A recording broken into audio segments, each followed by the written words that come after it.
Next item on the agenda is the Lynnewood facilities update. Lynn? Good evening.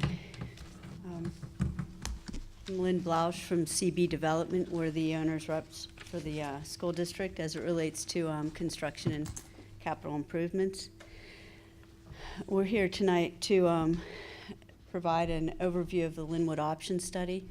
As you all know, the district has 7 schools: the high school, the middle school, and 5 elementary schools.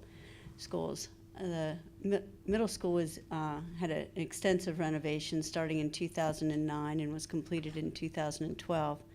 The high school was renovated in 1997.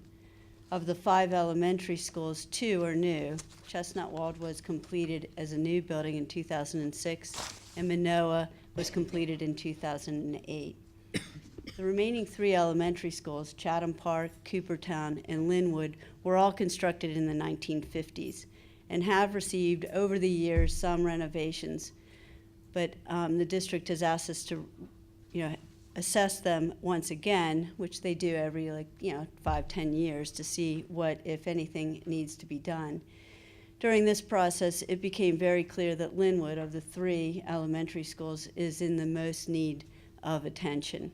It doesn't mean that the other 2 schools don't have items that need to be addressed, but Lynnewood definitely is the school that needs the most. So tonight we're here to present some options to address those items. I don't know if there's any way to, maybe not. There's no in between. All right. This is, that was Lynnewood Elementary. You can kind of see it. It's already done. A little bit. Lynnewood was, as part of this option study, we didn't reinvent the wheel. Over the years, the buildings, as I have said, have been assessed and by various architects, Vitetta, Hayes Large, and an environmental firm, Element Environmental. So as part of this study, we took all those reports and reviewed them. We then met with the district and the maintenance staff and said, hey, of the things that have been identified over the years in 2001 and in 1994 and more recently by Hayes Large, what has been remedied, and more importantly, what other new items have cropped up that should be looked at. We then met with the district and administration and Jillian, the principal, to review their programming needs. In other words, what space is required? Are there enough classrooms? How's the cafeteria working? Is the gym sized correctly? And then we identified options to address the items that were discussed. We assessed zoning. We prepared concept site plans and architectural plans. We developed cost estimates, schedules, and summarized the pros and cons. So tonight we're here to present basically the conclusions of those reports, or the options to be considered by the board. Just to orient everyone, since not everyone's familiar with Lynnewood, it's located right on Lawrence Road. It's on a large site, and it's positioned in the far corner of that site. You can see the school. I'm not very good at this right here. And this is Lawrence Road that leads down to Chester Pike down at the end, if you're familiar with Havertown. The building was constructed in 1956, and it had some renovations in 1987. Well, 1987 didn't sound so long ago to some of us. It is a long time ago. It's like 30 years now. The building is about 72,000 square feet, and it's on an 11-acre site. The classrooms are roughly 800 square foot in size, which is a good size. I mean, there's nothing wrong with the size of the classrooms. The gym is 2,500 square feet, which is undersized.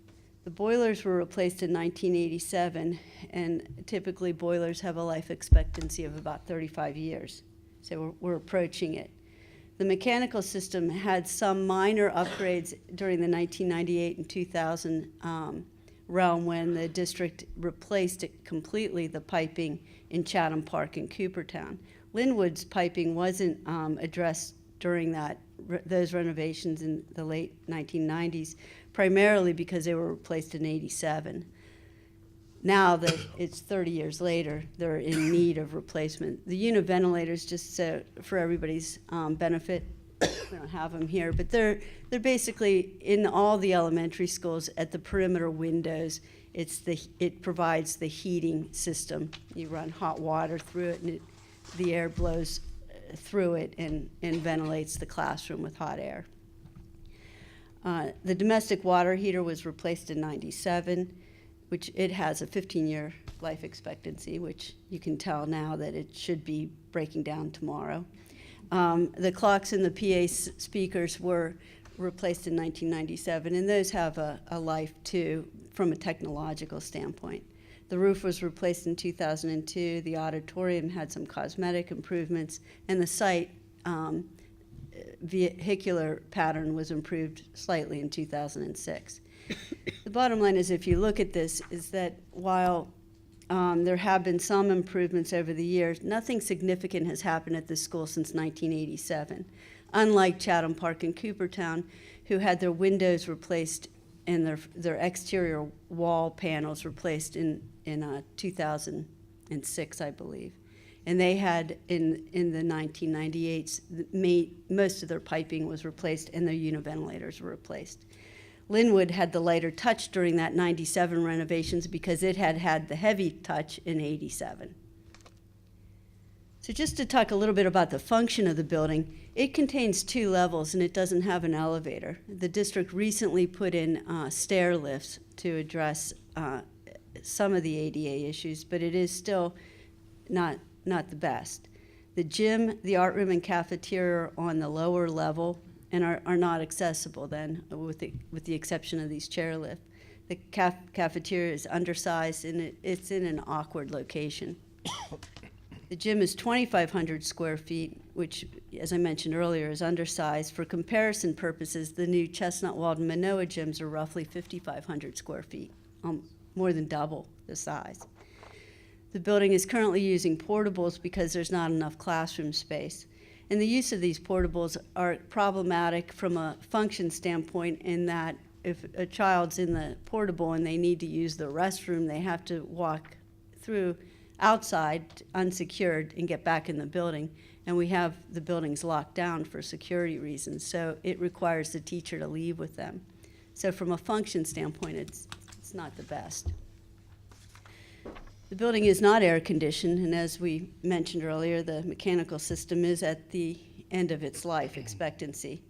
The building windows and exterior panels were installed in 1987 and are showing signs of age. It's difficult to see on this picture, but if you go by the school, it's the white panels and the beautiful turquoise windows that we're talking about. The system is not energy efficient. You know, 1987 is 30 years ago. That was before we all thought about energy efficiency. And the windows on this drawing, on this photo, you can see slightly they open, but barely. And with an unair-conditioned building, this is somewhat of a problem because they have to be closed at night for security when the cool air exists, and they can only be open during the day when it's hot. So, we all have unair-conditioned houses. You open the windows at night, you close them during the day. They can't do that. There is asbestos flooring in the building, and it does remain in certain classrooms and in the cafeteria. It's safe. There's nothing to be worried about right now, but it is showing some signs of wear and eventually should be removed. Most of the casework is original to the building, similar to Chatham Park and Coopertown. They also have original casework. The casework is in each of the classrooms. You'll have maybe a little sink or a little area where they put their teachers put their store on shelves and stuff like that. The building is not protected by a sprinkler system, which once again is not a safety issue to the students. It's more of a safety issue for the building. Sprinklers save buildings. The fire alarm system they do have a fire alarm system, so if there was an issue, the fire alarm would go off and the children would be safely evacuated. But if there was a fire, the sprinkler system would save the school. There are no smoke or fire barriers. The kitchen equipment is dated, and one of the two auditoriums in the, one of the two air handlers in the auditorium is not working. So I mean, essentially, when you look through this, these are old reports that were done in 1991. So I mean, that's some years ago too. The building is in need of work. So the district said, okay, design team. They put together a design team. We used August Rivera and or August Studio, and Kelly Close Civil Engineering and our firm put together an option study. We came up with 3 options. You can renovate the building as is, you can renovate the building and add some space, or you can construct a new building. The existing building, this is the layout of the existing building. It's fairly large footprint for a school. Usually schools are a little more compact. Right now you walk in and it takes some time to make your way all the way down to the gym, especially on little legs. And as I said earlier, the building is awkward in that it has a gap in the middle. If you get into the lower level, you can go to the cafeteria and you can use the restrooms, but if you want to go to the gym, you have to go back upstairs and across and to the gym. So if you're in the lower level, you can't get to the gym from the cafeteria. It was built into a hillside. So one of the options that the design team came up with to right size both the cafeteria and the gymnasium, and in a way to pick up classrooms, was to build a new gym and cafeteria in the area where there currently are portables off towards the back of the school. That would allow the right here, that's the gym. Currently, you can see how small it is compared to what a new gym size would be, which is what is at Manoa and Chestnut-Wald. We would convert the current gym into classroom space then. The other area they were adding classrooms are on either side of the double-ended corridor. You have existing classrooms that have a corridor but nothing on the other side, so they would add classrooms there. This would allow, once again, the lower level of the gym, we would make it 2 floors. The lower level would be classrooms, and where the cafeteria is over here, we could change to kindergarten spaces. Now, this is all very preliminary concept levels, just to come up with enough of a space plan in order for us to estimate the cost of work. You can see that on a site plan. As I said, the new gym and cafeteria would be over here, and they would add 2 new classroom wings here. In order to meet zoning, we would add a couple parking spaces, but there would be no way to further improve the vehicular access or the parent drop-off. And all of you who might go to Lynnewood, which sounds like there's some here, know what that's like in the morning. So considering some of the negatives of the existing school, the design team thought that one of the options may be to consider a new school. So this is the new school location. Right now, the school is located up here, and then there's a huge drop-off that goes down. It's about 15 feet down to the fields. And this area right here is basically where I know the middle school plays lacrosse, but it's a big field.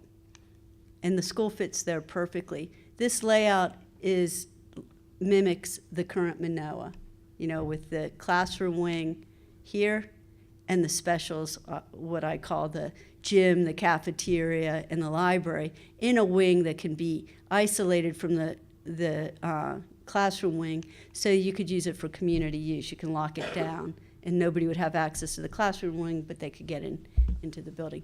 I do want to say that this is just a form. The design only went as far to understand how we would, if we could fit the building in that space. So enough space planning was done for that purposes, but if the board decided to move forward with a new building, there would be considerable design efforts beyond this. What this does, and here also, is because this is where the old school was, we could better the vehicular traffic here. We could make a longer queue line so that the parent drop-off would be eased. We also figured out that we could make a nice little sidewalk from this back neighborhood into the site. And it allows for the street no longer needing to park on Lawrence Road. You would all park up here. So it laid out really, really kind of nice. This eliminates the need for parking on, can't read this. It addresses the lack of space, it eliminates the portable classrooms, it right-sizes the spaces within the building, it adds roughly 30 parking spaces, improves the traffic flow. It's a better, more efficient building layout. You can see how small that layout is compared to the existing school being so long and narrow. It allows for the school to be built down on the lower level while this existing school remains. So we did, as I said, enough layout to make sure that we could actually build a school in that location and that it would be sized adequately to meet the program needs. Once again, we did put all the specials over here in the classroom wing here, but it doesn't mean that this is what the end of the school's going to look like.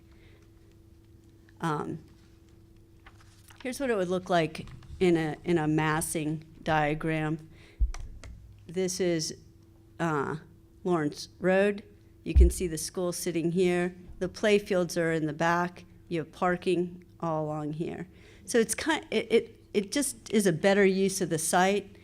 The fields are shielded from the road kind of by the school itself, and there's a really nice little play area in the middle of the school, in the V of the school, where the hillside comes down. It kind of makes for a natural amphitheater. We could grade it in a way that would allow kids to sit there and they could have classes outside if they want. But then you pick up that's the field that the school's on, you pick up another soccer field, and you could potentially pick up a little basketball court. This is just another view.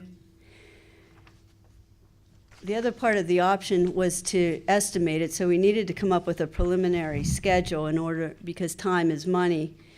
The renovation is a much longer approach. We would, it would take roughly 3 years from beginning to end, from 2019. It'd take a year to design and then 3 years to build. The first year you would upgrade electric and build the classrooms.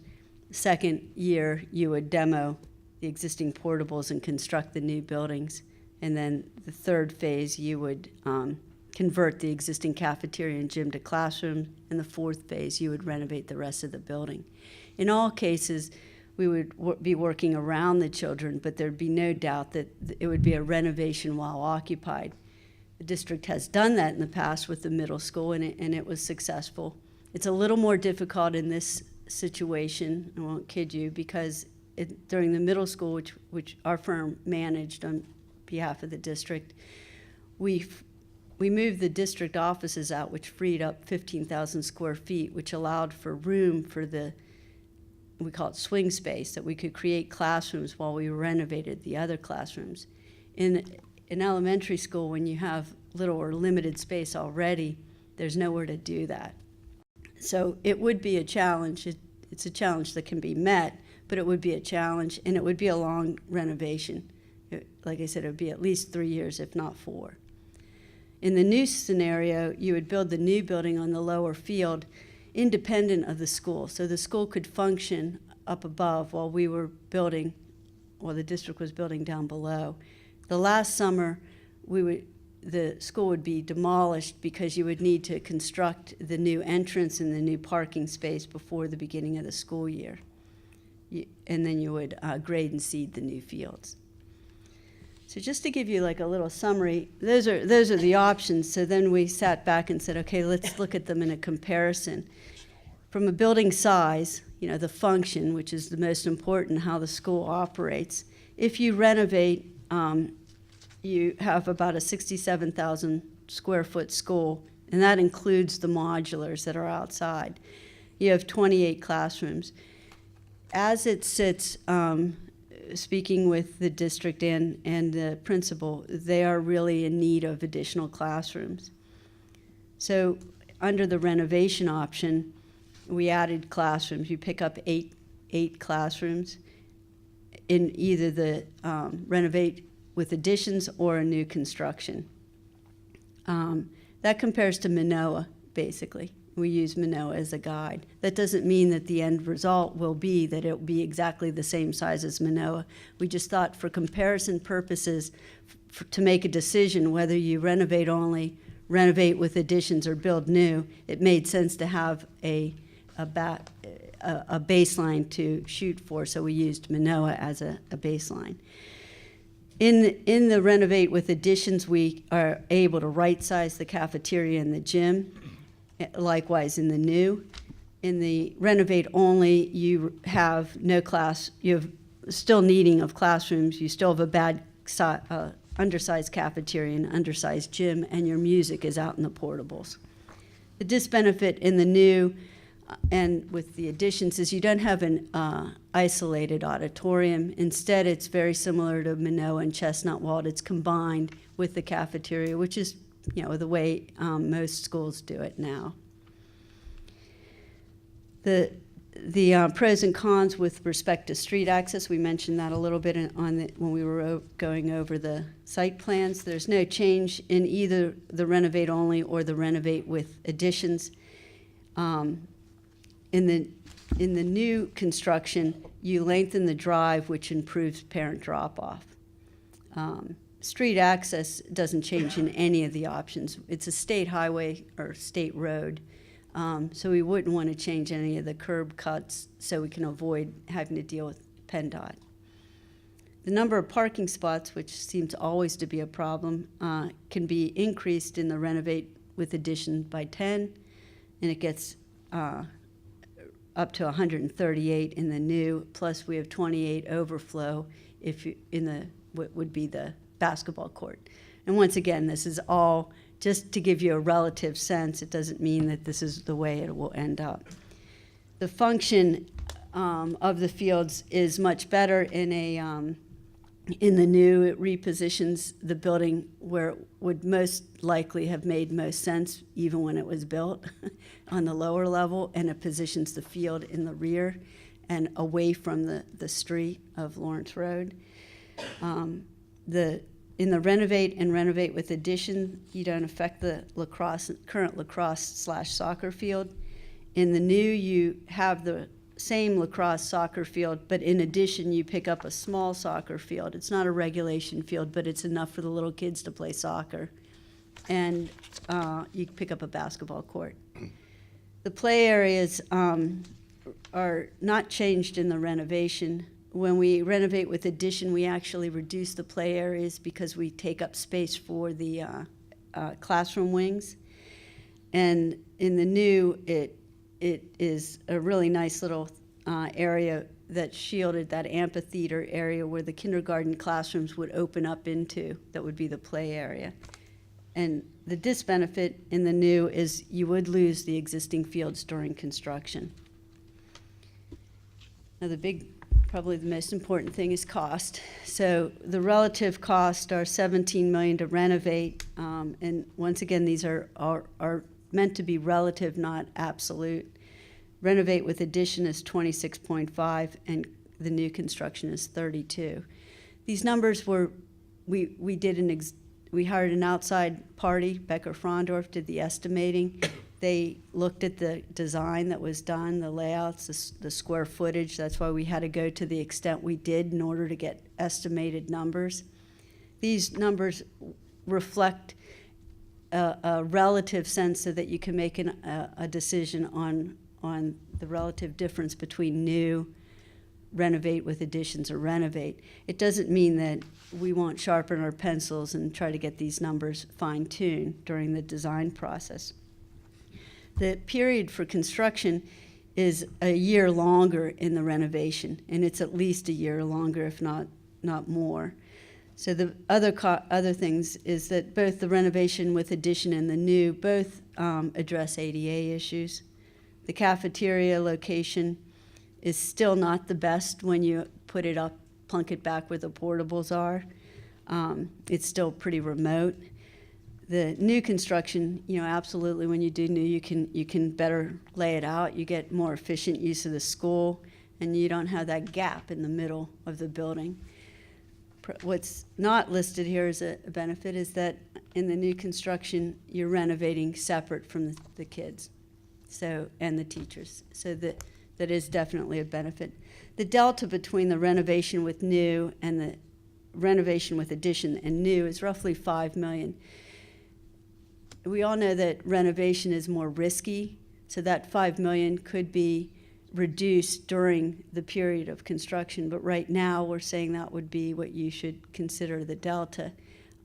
There would be, in addition to the costs listed, soft costs, and those costs would be, we usually estimate 15 to 20% for those type of things. That's the architect's fees and furniture and other ancillary costs. They would be higher in a renovation situation because of the time. It takes another year, so you can just imagine you're paying for more time. But other than that, I think that summarizes the study. We're currently, we've gone out for an RFP for design services to design, and we asked them to give us prices for all three options. But before you would release them, you would be asked to make a decision on which option they should move forward on, because there's no, you've done enough design to at least have enough design to estimate it so that you know what's in front of you, and then you just need to decide which way you want to go. As part of the work the designers are looking at are not just Lynnewood. We've asked them to also include a price to look at Coopertown and Chatham Park and assess them so that you could understand how much overall you may be faced with for renovation cost in the near future. But we won't be looking at a new Chatham Park or a new Coopertown. No, I don't think either of those schools are in the shape. The need isn't there to Yeah, the the need degree isn't. that it is. And the other thing is you don't really have the space. Lynnewood is a kind of a unique situation in that you have such a large site. I should say that site, and I don't know if I mentioned it in the summary, but part of the Lynnewood site is owned by the township. What we looked at is completely able to be done on school district property without touching any of the township site. Thank you very much. In terms of next steps, I think we're scheduled to come out to the Lynnewood PTO meeting February 6th. Also, we have several new board members, so we're going to be getting our new members out to look at most of our buildings, including Lynnewood, so that they have a better understanding. And that'll include Manoa, since it's our most recent elementary school, so they can see the difference. We'll look at the board making some kind of decision as to which option, probably at our second meeting in February. Anybody else have questions? Thank you for sharing this information. So as I'm looking at the different options and the possibility of new construction, I just want to make sure that, this building, this figure that we're looking at, is that the most optimal use of the space on the property? I'm assuming it probably is, because just thinking with the current Lynnewood building not being optimally built, just thinking maybe, 20, 30 years down the road, we might need to do additions to this building. I just want to make sure it's something that is adaptable for the future. Yeah, to answer your question, Kristen, it is a way that it can fit in the building. We can absolutely, during the design phase, bring up that very comment because it makes sense. Can we design it in a way that we can add a wing or in the future? And so to answer your question it's not necessarily the way the new building, if you choose to go, that will look like. It's a new building that could work for the estimating purposes, to make a decision to decide which way to go. When you get a new designer on, of course we're going to show them this because a lot of effort went into it, but they may have other and better ideas too. And there'll be further discussions with the district and maintenance and Jillian and to go through programming issues that may affect that layout. Excuse me, Dr. Rushi, is it normal to assume when a new building is unveiled that enrollment goes up? Like it's an attractive place to live, or more we're an attractive place to live. Does it Lynnewood catchment all of a sudden become more attractive based upon our history with Chestnut Wald and Manoa? Manoa, we have more recent information on that, and that has been a topic of discussion, that the enrollment has exceeded what was initially projected there for that, for that reason. We are landlocked in terms of, new homes being built and such, so there is, somewhat a limit to it. But back to, I think, attracting more people who already reside in the township and having them choose that as their school to send the children, yeah. But we're looking at additional classrooms. I think if we're going to build new, having additional classrooms is a wise decision to make. Right, because the number we're seeing here is even bigger than Manoa, the new building at Lynnewood, square footage wise. Any other questions from the board? Thank you very much. All right, thank you.